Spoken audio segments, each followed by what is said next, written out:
गुरुजी का आज का वचन पढ़ना चाहूंगी, जो गुरुजी ने अपने फिजिकल जब वो थे तब कहा था।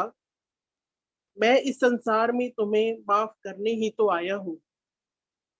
इस वचन में गुरुजी की बहुत बड़ी शिक्षा, बहुत बड़ा उनका जो एक हमें आदेश था, या समझ लीजिए जो वो हमें कहना चाहते थे, एक लाइन में उन्होंने हमें सब कुछ समझा दिया।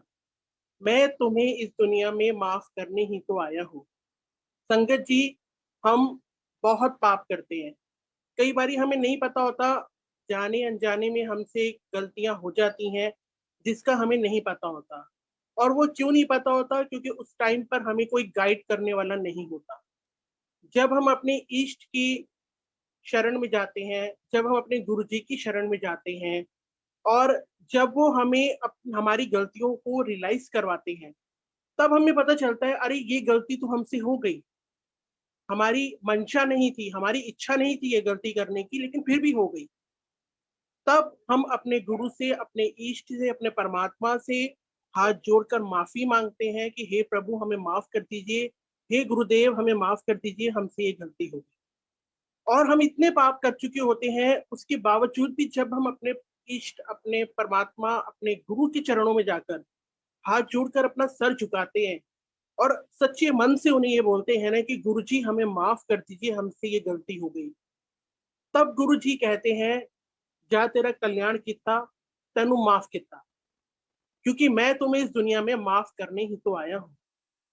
तो हम जितने मर्जी पाप कर लें, जितने मर्जी, वैसे तो करने ही नहीं चाहिए, अपनी तरफ से यही कोशिश करनी चाहिए, ना तो किसी का दिल दुखे, ना किसी को हम अपशब्द बोलें, ना ही हम किसी को हर्ट करें कि उसका अंदर तक वो टूट जाए। ऐसा हमें करना ही नहीं चाहिए। पर फिर भी जाने अनजाने में, गुस्से में हमसे कुछ ना कुछ पाप हो ही जाते हैं। और हमारे गुरुजी ऐसे हैं कि आप हजारों गलतियां करके भी अगर इनके चरणों में जाकर सर झुकाकर सच्चे मन से एक बार ये बोल देंगे ना, गुरुजी हमें क्षमा कर दीजिए, हमारे गुरुजी इतने अच्छे हैं कि वो हमें क्षमा कर देते हैं। हमारी कितनी बड़ी से बड़ी गलती क्यों ना हो, फिर वो हमें कहते हैं, अब तू यहाँ से स्टार्ट कर, चल अब दोबारा से अपनी जिंदगी शुरू कर, चल अब पिछला भूल जा, अब जो आने वाला तेरा कल है उसको संवार, अब मत करियो इस तरह की गलती। फिर भी वो हमें समय समय पर गाइड करते हैं।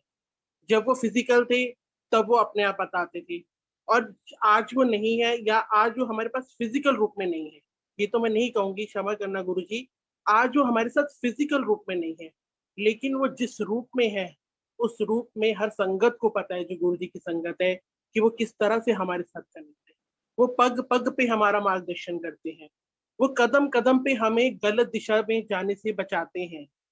आप अगर कोई भी, अगर हम गुरु संगत हैं, अगर हम कोई भी गलत काम करने लेंगे, कि हमारे मन से अचानक से आवाज आती है, रुक जा, रुक जा, ये काम मत कर, ये तेरे को शोभा नहीं देता।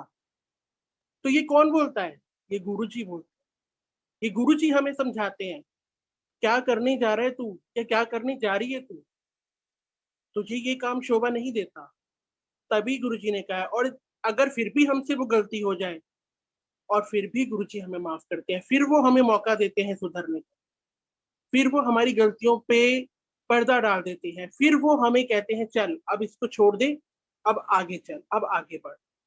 तो ये लाइन, ये जो वचन है गुरु जी का, कि मैं तो दुनिया में तुम्हें माफ करने ही आया हूँ, ये बिल्कुल सत्य है। इसे हम अपनी जिंदगी में अपनाते भी हैं, हमें पता भी है कि गुरु जी हमारे साथ हैं, हमारे लिए वो हैं, और हमेशा हमारे लिए रहेंगे। हमारा मन ही नहीं करता किसी गलत दिशा में भटकने का, जबकि हम जानते हैं, मैं जानती हूँ कि गुरुजी हैं, लेकिन फिर भी आज मेरा मन नहीं करता कि मैं कोई गलत काम करूं, मेरा मन नहीं करता कि मैं किसी गलत दिशा में भटकूं। इवन अगर कोई जा भी रहा होता है, या किसी से कोई गलती हो भी जाती है, तो मैं उसे बड़े प्यार से गुरु जी के वचनों का जो सार है वो सारा समझा के मैं कोशिश करती हूँ कि उसको उस सही दिशा पे हम लेकर आ सकें।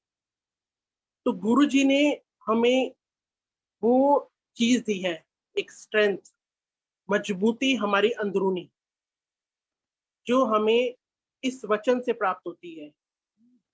और जब वो फिजिकल थे तब भी वो बिल्कुल सत्य बोलते थे और एकदम सटीक बोलते थे कि तुझसे ये गलती हो गई है, तुझे ये गलती दोबारा नहीं करनी, जा मैं तेरे को अब फिर माफ करता हूँ। तो गुरुजी, अगर आज भी मुझसे ये सत्संग शेयर करते हुए कोई भूल चूक हो जाए, कोई मेरे मुंह से अपशब्द निकल जाए, तो प्लीज गुरुजी, आज भी आप मुझे यही कहना कि मैं तुम्हारी गलती माफ करने ही तो आया हूँ, मुझे क्षमा कर दीजिएगा। संगत जी, सत्संग शुरू करने से पहले मैं आपसे यही कहूंगी, सुरेश अंकल, पूजा आंटी, अगर मुझसे कोई भी गलती हो जाए तो प्लीज मुझे माफ कर दीजिएगा। और गुरुजी, आपकी आज्ञा लेकर मैं अपना सत्संग शुरू करना चाहूंगी, आप सभी संगत जी के सामने और गुरु जी के चरणों में। जय गुरु जी, शुक्राना गुरु जी। जो भी नई संगत हमारी जुड़ती है या मैं जिसे आज जुड़ी हूँ,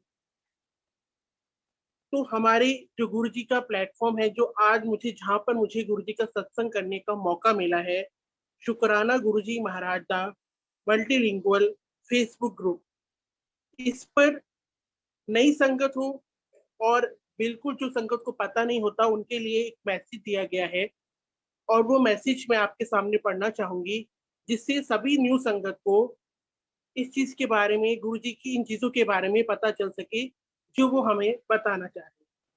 तो मैं गुरु जी की आज्ञा लेके शुरू करना चाहूंगी।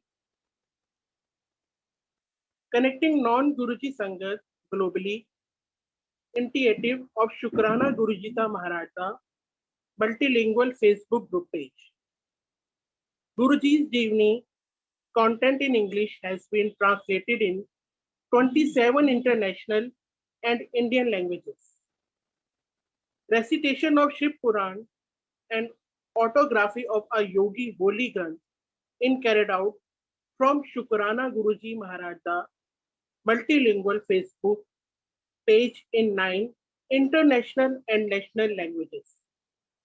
Light of Divinity Holy Granth is being translated in Punjabi, Bengali, Marathi, and Gujarati languages by Guruji Sangat through Shukrana Gurujita Maharaj the multilingual Facebook group. Guru Bani Shabad Vyakhya started at 6 September 2021 from Shukrana Gurujita Maharaj the multilingual Facebook page in 13 international and national languages. जैसे अभी तक मैं इस group में आज मेरा पहला सत्संग है, और मैं तहे दिल से सुरेश अंकल का शुक्राना अदा करना चाहूंगी कि उन्होंने मुझे ये मौका दिया, और शीतल आंटी जिनके थ्रू मैं सुरेश अंकल के तक पहुंची, और उन्होंने मुझे इतना सुंदर, इतना प्यारा प्लेटफॉर्म दिया, शुक्राना गुरुजीता मल्टीलिंगुअल फेसबुक ग्रुप। और आप सभी की आज्ञा से अब मैं अपना सत्संग शुरू करना चाहूंगी। मुझे भी नहीं पता थी ये बातें जो आज मैंने आपके सामने पढ़ी गुरु जी के आज्ञा लेकर, और शुक्राना, लख लख शुक्राना मेरे गुरु का। बस कोई भी मुझसे गलती हो जाए मुझे क्षमा कर दीजिएगा। मुझे आज्ञा दीजिए सुरेश अंकल, आज्ञा दीजिए पूजा आंटी, आज्ञा दीजिए मेरे गुरु का। जय गुरु जी, शुक्राना गुरु जी। मेरी जर्नी गुरु जी के साथ बहुत पहले जुड़ चुकी थी। बहुत पहले मीन्स जब मैं उनके साथ जुड़ी भी नहीं थी, और मुझे नहीं पता था कि गुरुजी कौन है। कौन है गुरुजी? गाड़ी के पीछे गुरुजी लिखा हुआ दिखते थे, ये सभी सभी संगत जानती हैं, और बहुत सी संगत को पता भी नहीं था कि गाड़ी के पीछे गुरुजी क्या लिखा होता है और वो कौन है गुरुजी। पर मैं आपको अपनी जर्नी बहुत स्टार्टिंग पॉइंट से बताना चाहूंगी। जब मैं 8 या 9 साल की थी, तो मेरे सपने में हमेशा शिवलिंग, भगवान शिव के दर्शन, सांप ही सांप और पानी, इनका नाता मेरी लाइफ में 8 साल की उम्र से है। 8 साल से मैं इन चीजों को देखती आ रही हूँ अपने ड्रीम में, और मुझे नहीं पता होता था कि ये मेरे सपने में क्यों आते हैं।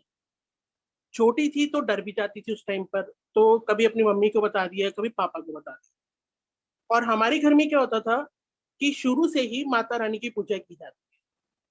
और माता रानी की को इतना हम सब मानते हैं कि मतलब नो डाउट कि हम कहते हैं कि सब कुछ माता रानी, और माँ ने हमें संभाला भी बहुत है। तो शुरू से ही माता रानी की पूजा होती है, तो हम लोगों को शुरू से ये पता था कि माता रानी को हमने मानना है और हमने माता रानी की पूजा करनी है। तो कभी किसी और भगवान की तरफ जाने का सोचा भी नहीं। मम्मी ने जैसा कहा वैसा कर दिया। धीरे धीरे धीरे धीरे बड़े हुए थोड़ा सा, तब भी ये सपने आने मुझे बंद नहीं हुए। मैंने कोई पंडित जी नहीं छोड़े, मैंने कोई ऐसी जगह जाना नहीं छोड़ा। इवन मुझे डर लगता था तो मैं उनसे पूछती थी, मुझे सपने क्यों आते हैं, आप मुझे बताइए तो सही। बट नहीं पता था। ये बहुत बड़ा रहस्य है जो गुरु जी ने आज जाकर मुझे क्लियर करा। कितने सालों बाद, कितने सालों की मतलब डर भी कह लो आप, तपस्या भी कह लो, या मेरे सवालों सवाल ही सवाल थे गुरु जी के। उसके बाद धीरे धीरे धीरे धीरे धीरे मेरे को मेरे इष्ट भी भगवान शिव ही हैं। मैं बहुत मानती हूँ भगवान शिव को, मैं पूजा भी उन्हीं की करती हूँ। धीरे धीरे करके मुझे नहीं पता था, शादी हुई, शादी के बाद भी प्रॉब्लम्स इतनी आई कि मतलब फेस करना बड़ा मुश्किल था, बहुत मुश्किल था। और नहीं पता था कि कैसे लाइफ को जीना है। बस ये पता था कि हाँ ये प्रॉब्लम आ गई है और अब इस प्रॉब्लम से निकलना है। तब भी भक्ति भाव में इतना ध्यान नहीं गया। बस जोत जगा ली, हाथ जोड़ लिए, बस यही होता था डेली की दिनचर्या। उसके बाद हम लोगों ने मैंने और मेरे अंकल ने कोई मंदिर नहीं छोड़ा, कोई गुरुद्वारा नहीं छोड़ा, कोई इवन हमने पंडित जी नहीं छोड़े। जहां जाके हमने अपनी कुंडलियां नहीं दिखाई कि ये ग्रह हमारी जिंदगी में आ रहे हैं, आप बताओ इनका निवारण क्या है। वो सिंपली पूजा बताते थे, या नवग्रह की पूजा कर लो, जो भी था वो बताते थे। हमने कुछ नहीं छोड़ा, हमने सब कुछ अपनाया। लेकिन लाइफ में प्रॉब्लम्स एज इट इज रही। उन प्रॉब्लम्स के कारण स्ट्रेस रहा, उस स्ट्रेस के कारण हमारा आपसी कलेश रहा, आपसी कलेश के कारण घर का वातावरण बिगड़ता चला गया। और जब घर का वातावरण बिगड़ता चला गया तो भगवान की जगह कहाँ रह जाती है संगत? कहाँ होता है आपका ध्यान कि आप भगवान की पूजा कर सको या किसी किसी की तरफ आप ध्यान लगा सको? नहीं होता। और धीरे धीरे प्रॉब्लम इतनी बिग होती चली गई, इतनी बढ़ती चली गई कि लगता था बस लाइफ अब खत्म हो गई। फिर एक दिन, ये बात है 2016 की, मेरी एक फ्रेंड है, वो मेरे घर आई। उन्होंने आकर देखा कि मैं बहुत डिप्रेशन में हूँ। उन्होंने मुझे आकर बोला कि आप इतने बीमार हो तो आप मेरे कहने पर एक काम करोगे? मैंने कहा हाँ जी बताइए। उन्होंने कहा कि अ, छतरपुर में एक बड़ा मंदिर है, आप वहां जाओ, आपकी सारी प्रॉब्लम्स वहां पर खत्म हो जाए, एक बार आप जाके देखो। अब मैं अपने अंकल की शक्ल देखूं, क्योंकि मेरे अंकल को पता था कि कुछ ऐसा हो गया था मेरी लाइफ में कि मेरा भगवान के ऊपर से विश्वास ही उठ चुका। तो मेरे अंकल को पता था, बट उन्होंने मुझे आंखों से इशारा किया कि बस सुन लो। तो मैंने उनकी बात को सुन लिया और मैंने उनको कोई जवाब नहीं दिया। मैंने सिर्फ सिर हिला दिया, ठीक है। वो चले गए। उसके बाद उन्होंने कुछ टाइम बाद कॉल किया कि रश्मि क्या आप गए बड़े मंदिर? मैंने कहा नहीं, मैं नहीं गई। तो उन्होंने कहा क्यों नहीं गए? तो मैंने कहा बस नहीं गई, मुझे विश्वास नहीं है। जब भगवान कुछ नहीं कर पाए तो गुरु जी क्या करेंगे? ये मेरा उस टाइम पर था जब मेरा बिलीव ही नहीं था, बिल्कुल बिलीव नहीं था। उसके बाद वो कुछ टाइम बाद फिर मेरे घर आई। मेरे हालात एज इट इज थे जैसे वो पहले देखते थे। उन्होंने फिर बोला, मेरे अंकल को बोला कि अंकल एक बार आप देख लेता उनको, मेरे कहने पर एक बार ले जाओ। उसके बाद मेरे हस्बैंड ने मुझे एक बार बोला कि रश्मि मेरी खातिर तुम एक बार चलो, अगर तुम्हारा मन नहीं माने ना तो मैं तुम्हें दोबारा फोर्स नहीं करूँ। संगत जी, मन में एक भाव आया कि ठीक है, जहां पर इतने पंडित के पास में चली गई, जहां इतने मैं मंदिर गुरुद्वारे और पेड़ों पे धागे क्या बांधने, मतलब क्या क्या नहीं करा लाइफ में। इतनी पूजा मैंने लाइफ में शायद कभी नहीं करी होगी जो इन मुसीबतों को टालने के लिए करी। तो मैंने कहा ठीक है, चलो यहाँ भी चल के देख लेते हैं। जब इतने सालों में कुछ नहीं हुआ तो अब क्या हो जाएगा। मैं और मेरे हस्बैंड दोनों हम गए मंदिर। लेकिन मेरी फ्रेंड ने, जो मेरी वो गुरुजी की संगत है और वो गुरुजी को बहुत मानती हैं, तो उन्होंने मुझे बोला जब आप वहां जाओगी ना, तो आप वहां जाके गुरुजी का स्वरूप लेके आना, चाहे आपको छोटा मिले बड़ा मिले, बट लाना जरूर। मैंने कहा ठीक है। हम लोग गए। तो उस दिन था मंगलवार और बड़ा मंदिर बंद था। तो दरवाजे पर ही गुरुजी के, मतलब मेन गेट पर ही अंकल जी मिले। उन्होंने कहा हाँ जी बोलिए। तो हमने कहा हमें दर्शन करने हैं। तो गुरुजी के, तब तक भी मुझे नहीं पता था कि गुरुजी है या नहीं है। तो उन्होंने कहा कि दर्शन करने, तो आज तो मंदिर बंद है। तो मैंने कहा अच्छा, हमें कुछ स्वरूप मिल सकता है उनका? तो उन्होंने कहा नहीं, आप ऐसा करिए, आप सोमवार को आइए, सुबह 8 बजे से लेकर रात के 8 बजे तक आपको स्वरूप मिल जाएगा गुरु जी का। तो उस टाइम पर क्या होता है, जब इंसान एग्रेसिव होता है ना, तो उसको उसको लगता है कि जो बात मुंह से निकल गई ना, वो अभी पूरी होनी चाहिए मेरी। वो मतलब बर्दाश्त नहीं कर पाता कि कुछ टाइम मुझे वेट करना पड़ेगा। तो मेरी कंडीशन उस टाइम पर ऐसी थी। तो मैंने कहा ये क्या बात हुई? तो मैंने अपने हस्बैंड को बोला कि अंकल जी, लो, यहाँ के भी कपाट बंद हो गए और आपके गुरुजी ने भी हमारी नहीं सुनी। अब हम पश्चिम घाट से इतनी दूर यहाँ पर आए हैं, अब खाली हाथ जाना पड़ेगा। तो ये बात बोल के मैं मुड़ रही थी, तो मैंने अपने अंकल को बोला कि मैं जरा वॉशरूम होकर आ। मैं वॉशरूम के लिए गई। जब मैं वहां से बाहर निकल रही थी, तो सामने से एक आंटी आ रहे थे। वो मेरे को देख के मुस्कुराए। जब वो मुस्कुराए तो मेरे मन में आया कि जब ये मुझे देख के मुस्कुरा रहे हैं, तो मैं भी मुस्कुरा दूं। तो मैं उन्हें देख के मुस्कुरा पड़ी। मुस्कुराने के बाद मैंने उन्हें बोला, उन्होंने मुझसे बोला कि क्या आप सेवादार हैं यहाँ के? मैंने कहा नहीं जी, मैं सेवादार नहीं हूँ, और मैं तो आज ही आई हूँ, पहली बार आई। तो कह रही हैं, अच्छा जी, तो आज तो मंदिर बंद है, आज आपको दर्शन तो नहीं हुए? तो मैंने कहा हाँ जी, बट मुझे ये था कि मुझे गुरु जी का स्वरूप कोई मिल जाता तो अच्छा था। तो कहने लगी नहीं, आज तो नहीं मिल पाएगा। बट फिर भी पता नहीं गुरु जी कैसे सुन लेते हैं। मैंने बताया ना, एग्रेसिव थी मैं। इतनी एग्रेसिव होने के बावजूद भी गुरु जी ने मेरी उस मनोकामना को पूर्ण किया। और वो वचन जो आज मैंने गुरु जी का पढ़ा, हम सबने सुना, कि मैं तुम्हें माफ करने ही तो आया हूँ। मतलब इतना उनको बोलने के बाद कि गुरु जी हमारा नहीं करेंगे, उसके बाद भी गुरु जी ने मुझे माफ किया। और मुझे माफ करने के बाद गुरु जी ने उन आंटी जी के थ्रू मुझे अपनी ब्लेसिंग्स दी। वो आंटी मेरा हाथ पकड़ के कोने पे लेकर गए और उन्होंने अपने पर्स से दो छोटे छोटे गुरु जी के स्वरूप निकाले और मुझे ये बोला कि लीजिए, आप ये ले जाइए, और सोमवार को आकर आप एक बार फिर गुरु जी का बड़ा स्वरूप या जो भी आपको ब्लेसिंग मिलेंगे आप ले लीजिएगा। वो पहला वाक्य था जब मुझे थोड़ा सा, एक कहते हैं ना, एकदम आपके दिल को लगती है बात कि हाँ कुछ तो है, कुछ तो इनके अंदर बात है। मतलब अभी मैं मन में बोल रही हूँ और मैं इतनी एग्रेसिव हूँ और उसके बावजूद गुस्से में हूँ, उसके बावजूद भी गुरुजी ने ये मनोकामना पूरी कर दी कि हमें स्वरूप मिल गया गुरुजी का। छोटा बड़ा मैंने नहीं देखा, बस मुझे ये था कि गुरुजी का मुझे स्वरूप मिल जाए बस। मैंने वो स्वरूप लिया। मैं बड़ी दौड़ी दौड़ी अपने अंकल के पास गई और मेरे अंकल की आंखों में भी आंसू, क्योंकि वो बहुत रिलीजियस है, वो बहुत मानते हैं भगवान को। वो भावुक हो गए और उन्होंने कहा देखो, तुम तो कह रही थी कि गुरुजी नहीं सुनेंगे, और गुरुजी ने हमारी बात सुनी और हमें अपने दर्शन दे दिए। वो पहला इंसिडेंस था मेरा बड़े मंदिर का। दर्शन तब भी नहीं हुआ, बट मुझे ये था कि चलो गुरुजी साथ जा रहे हैं, तो हम सब घर आ गए। उसके बाद अब बात आई गई हो गई। लेकिन उसके बाद फिर कुछ टाइम बाद हम गुरु, काफी मैं बीमार थी, तो मेरे अंकल मुझे फिर लेकर गुरु जी के मंदिर गए। ये कुछ बात है जो मेरा पहला जाना था। उसके कोई 3 या 4 महीने के बाद हम लोग गए। उस दिन वीरवार का दिन था। संगत जी, जैसे ही मैंने अपना पहला कदम गुरु जी के दरबार में बढ़ाया, रखा, पहला कदम, मेरे सर से लेके और पांव के नखून तक की जितनी नेगेटिविटी, वो गुरु जी ने अंदर से खींच के बाहर निकाल दी। दिमाग में जो बोझ था, ये दिमाग इतना हल्का हो गया, ऐसा लगा जैसे ऊपर कुछ है ही नहीं।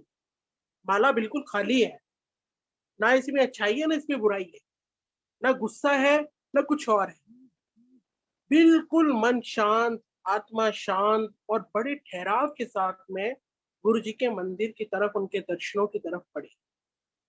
गणपति महाराज को देखकर मैंने मत्था टेका, मन प्रसन्न हो गया। और उसके बाद जैसे ही मैंने अपने इष्ट महादेव को देखा शेषनाग पर, मैं अपनी उस भावना को आज भी व्यक्त नहीं कर पाती कि मैं कैसी थी उस टाइम पर, और वो देखने के बाद मुझे क्या फील हुआ। और मेरे मन ने कहा सही जगह, मैं दोबारा ये बात रिपीट करूंगी, मेरे मन ने कहा सही जगह आ गई। ये मैं नहीं कह रही थी, ये गुरु जी कह रहे। मैंने मत्था टेका और मैं आगे की तरफ बढ़ पड़ा। उसके बाद हम लोग गुरु जी की समाधि की तरफ गए। वहां मुझे तब नहीं पता था कि गुरु जी कहाँ है, तो हम गुरु जी को ही ढूंढ रहे थे। उसके बाद हमने जैसे सब टेक रहे थे मत्था गुरु जी की समाधि पर, हमने भी टेका, बट शांति बहुत मिली। और यही लगा कि शायद गुरु जी इधर उधर कहीं होंगे। तब भी नहीं पता था कि वो फिजिकल नहीं है, बट मन में जो शांति पड़ी वो तो बस आज गुरु जी जानते हैं कि क्या दिया था उन्होंने मुझे उस दिन। हम लोग मत्था टेकने के बाद समाधि पे फिर हम मंदिर की तरफ बढ़े, उनकी गद्दी की तरफ बढ़े, जहाँ उनकी गद्दी मेन द्वार की तरफ। जब मैं वहां चढ़ रही थी ना संगत जी, बिलीव नहीं करेंगे आप, मेरे रोंगटे खड़े हो रहे थे, मेरे आंसू अपने आप निकल रहे थे, मुझे नहीं पता मुझे क्या हो रहा था उस दिन। और मैं बढ़ती चली जा रही थी और काफी भीड़ थी, और बस मैं ये देख रही हूँ कहाँ है गुरु जी, कहाँ है कि मैं जाके उनसे कुछ पूछूं, कुछ बोलूं। तो मैंने इनसे कहा, अपने अंकल से, मैंने कहा कहाँ है गुरु जी, कैसे मिलेंगे उनसे हम। तो उन्होंने जो अंकल वहाँ सेवादार अंकल खड़े थे उनसे पूछा कि गुरु जी कहाँ है। तो उन्होंने कहा वो बैठे सामने। मैंने कहा हमें तो दिख नहीं रहे, सामने तो सिर्फ गद्दी है उनकी। कह रहे वही गुरु जी, गद्दी नहीं है, उसके साक्षात गुरु जी विराज। आप मत्था जाके वहां टेक। जैसे सब टेक रहे थे, हमने वहीं जाके गुरु जी की गद्दी के पास जाके मत्था टेका। और मैं और मेरे अंकल इतना रोए, इतना रोए, हमें नहीं पता। हम लोग भगवान को मानते हैं, माता रानी की मूर्ति के आगे रोते हैं, सब कुछ करते हैं, बट वहां कोई भी नहीं दिख रहा, बट फिर भी हमारी बातें हो रही हैं, फिर भी हम गुरु जी को महसूस कर रहे हैं, फिर भी हमें पता है कोई बैठा है, कोई सुन रहा है हमारी। मेरा मन कह रहा है नहीं बोल, इनको बोल, जितना तूने बोलना है इनको बोल। और मैं अपने मन के सारे दुखड़े उस 5 मिनट में जो मैंने मत्था टेका, मैं गुरु जी के आगे रोकर आ गया। और मैंने कहा आज मैं रोकर जा रही हूँ यहाँ से, अब आप देख लो कि आपने मुझे दोबारा रोते हुए बुलाना है या मेरे चेहरे पर आपने स्माइल देनी है। ये कह के मैं और मेरे अंकल वापस आ गए। धीरे धीरे हमने रेगुलर मंदिर जाना शुरू किया। जो भी गुरु जी के दिन थे, सोमवार, वीरवार से लेकर इतवार तक, जो टाइमिंग थी, मैं और मेरे अंकल टाइम निकाल के वहां जाना हमने शुरू।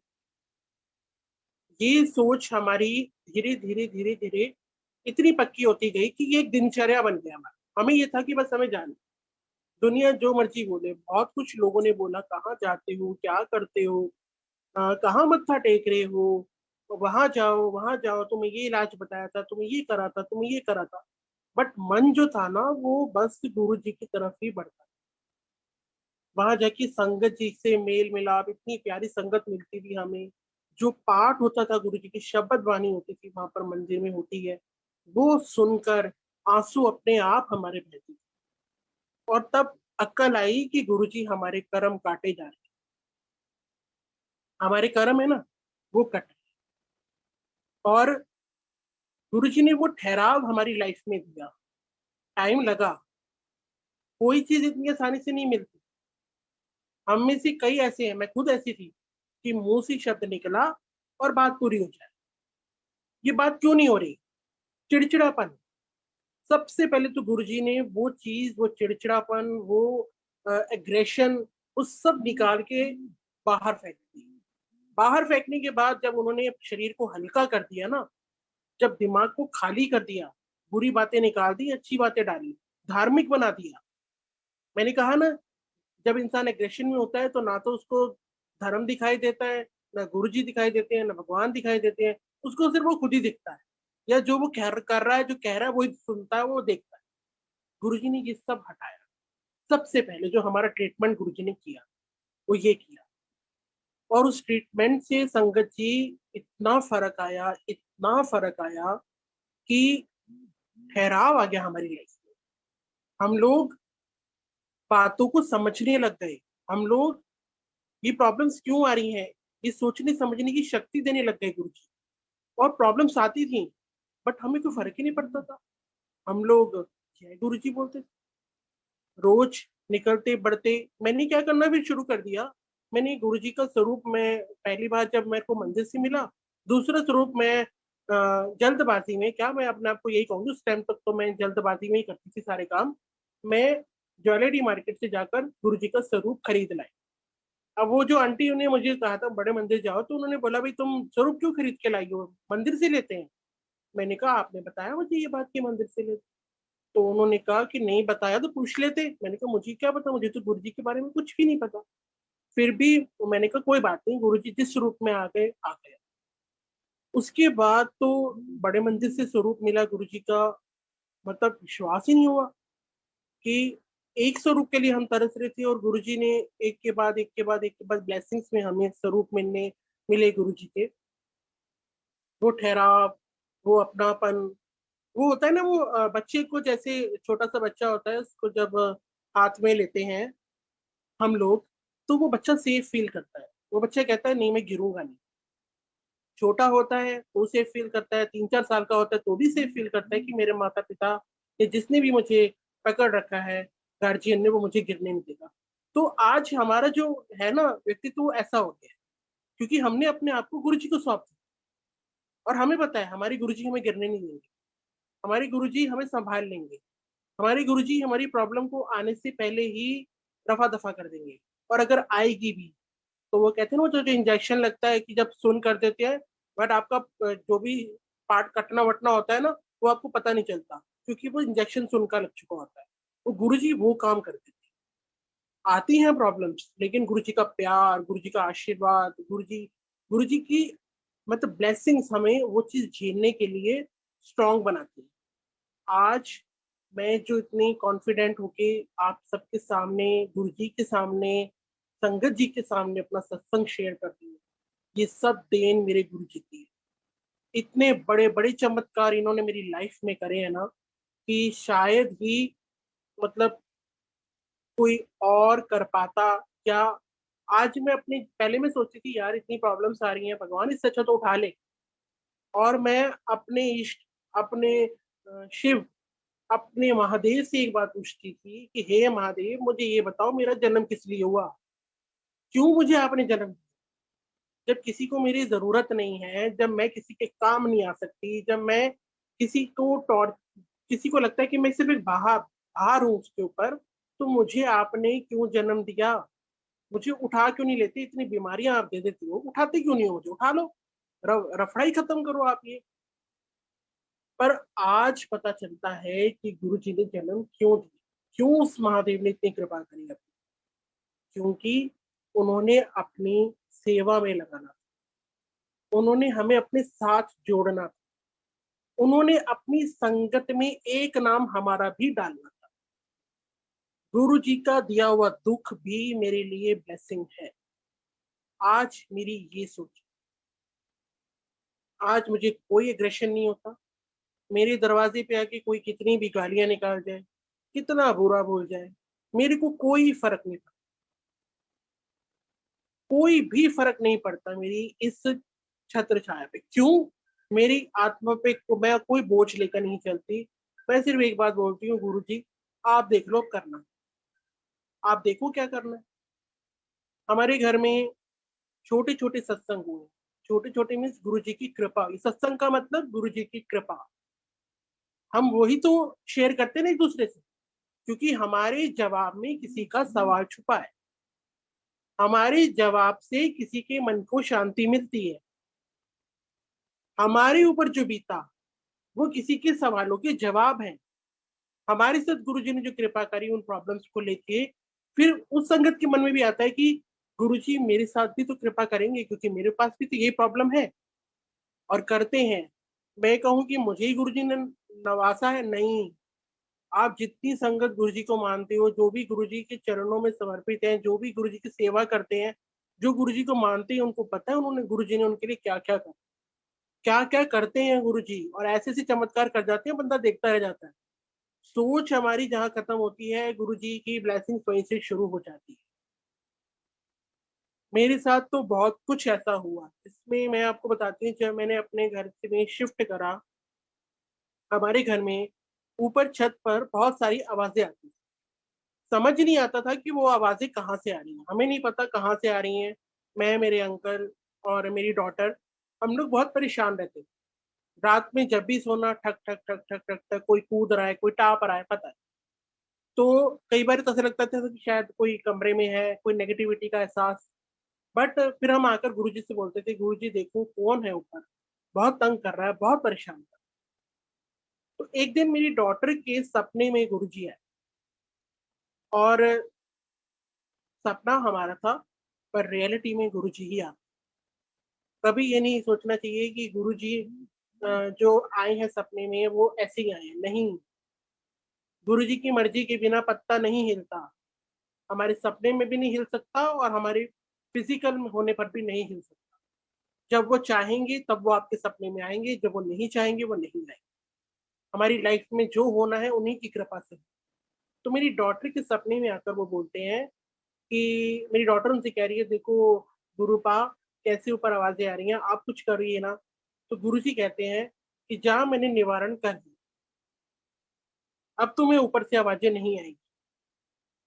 और मेरी डॉटर को बहुत अच्छी फ्रेग्रेंस आती है, बहुत अच्छी खुशबू आती है। वो उठती है, वो कहती है, मम्मा खुशबू आ रही है, गुरुजी आए। हमें नहीं आती। अब ये गुरुजी भी कहते हैं कि जिसको मैं महसूस कराना चाहूंगा ना, मैं सिर्फ उसे ही फ्रेग्रेंस अपनी महसूस कराऊंगा। जिसे मैं दिखना चाहूंगा ना, मैं उसे ही सिर्फ दिखूंगा, बाकी किसी को नहीं दिखूंगा। और ऐसा ही हुआ। मेरी डॉटर ने जो देखा वो उसने हमें बताया। और संगत जी, वो दिन है और आज का दिन, हमारी छत से कोई आवाज नहीं आती, कोई भी, ना किसी के टापने की, ना चलने की, ना कुछ। सिर्फ गुरु जी की कृपा से। जो बहुत से लोग ऐसे होते हैं जो हमें बोलते हैं, अरे कहाँ तुम इन चक्करों में पड़ जाते हो। होता ही है फैमिली में, हमारी आपकी फैमिली में बहुत से ऐसी रिलेटिव्स होते हैं जो ये बात बोलते ही बोलते हैं कि कहाँ किन चक्करों में तुम पड़ रही हो।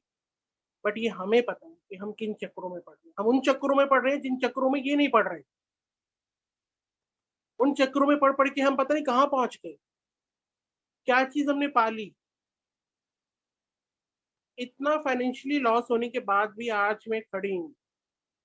फाइनेंशियली लॉस भी इतना हुआ कि लाइफ में कुछ भी नहीं बचा था। मैंने आपसे पहले ही बता दिया था कि मेरी लाइफ में वो चीजें हुई जिसकी मैंने कभी उम्मीद भी नहीं करी। और फाइनेंशियल लॉस होने के बाद तो आपको पता है, इंसान बिल्कुल ही डूब सा जाता है। उसके बाद तो उठना हो ही नहीं पाया।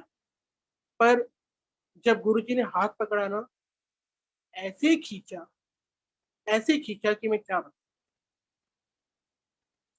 मेरे अंकल के पास काम नहीं था, बिल्कुल काम नहीं था। और बस हम गुरुजी का नाम लेते थे। कहाँ से रोटी आ रही है नहीं पता, कहाँ से चूल्हा जल रहा है नहीं पता, बट इतना पता है कि कृपा गुरुजी की है। मेरे अंकल को मेंटली स्ट्रांग, फिजिकली स्ट्रांग गुरुजी ने। उन्होंने अपना ट्रांसपोर्ट का काम शुरू किया। संगत जी, ट्रांसपोर्ट का काम की भी एक सत्संग है जो मैं आज आपसे शेयर करूंगी, इस प्लेटफॉर्म पे शेयर करूंगी मैं, और गुरुजी के समक्ष शेयर करूंगी। मेरे अंकल की कुंडली में पंडित ने बताया कोई लाइन ही नहीं है कमाई की। और ये मैं आपको बहुत सच्चा सत्संग सुना रही हूँ, जिसको मैं आज तक भी, गुरु जी की कृपा से हम लोग अपनी रोटी खा रहे हैं। हमें ये कहा गया कि आपके हस्बैंड की लाइन लकीरों में काम नहीं है, होगा खत्म होगा, होगा खत्म होगा, 2 महीने कहीं करेंगे, 4 महीने कहीं करेंगे, लाइफ आपकी ऐसी ही चलेगी। और एक टाइम ऐसा काम है ही नहीं, आपको ही करना पड़ेगा जो करना पड़ेगा। गुरु जी ने उन लकीरों को बदल दिया। मैं मानती हूँ प्रॉब्लम्स आज भी आती हैं। मेरे हस्बैंड के बहुत बड़े बड़े एक्सीडेंट हुए, और आप मानेंगे मेरे हस्बैंड को खरोच तक नहीं आई। गाड़ियों का नुकसान हुआ, कारण कोई भी रहा हो, गाड़ियों का नुकसान हुआ, लेकिन मेरे हस्बैंड की उन्होंने बाल भी बाका नहीं होने दिया। जब उनका कॉल आता था ना, रश्मि एक्सीडेंट हो गया, ये हो गया, वो हो गया, मैं एक ही बात कहती थी, गुरुजी प्लीज आप में रखना, क्योंकि गाड़ी की भरपाई हो सकती है, जान की भरपाई नहीं हो सकती। और जब उन्होंने जान बख्श दी तो इससे ज्यादा मैं क्या मांगू अपने गुरु पास।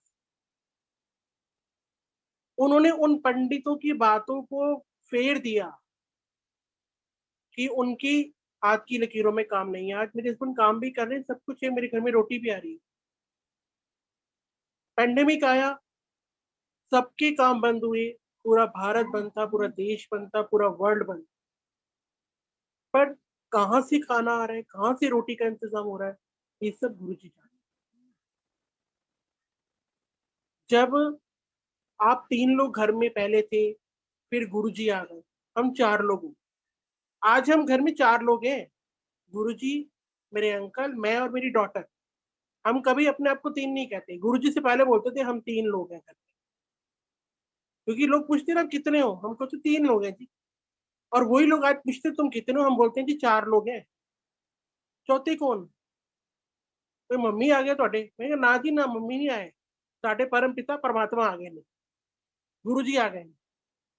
तो गुरु जी आते हैं, 4 लोग हैं हम, गुरु जी, मेरे अंकल, मैं, मेरी डॉटर, और बहुत खुश है। वो काम करते हैं गुरु जी जिनकी व्याख्या मैं नहीं कर सकती, शब्द नहीं है मेरे पास।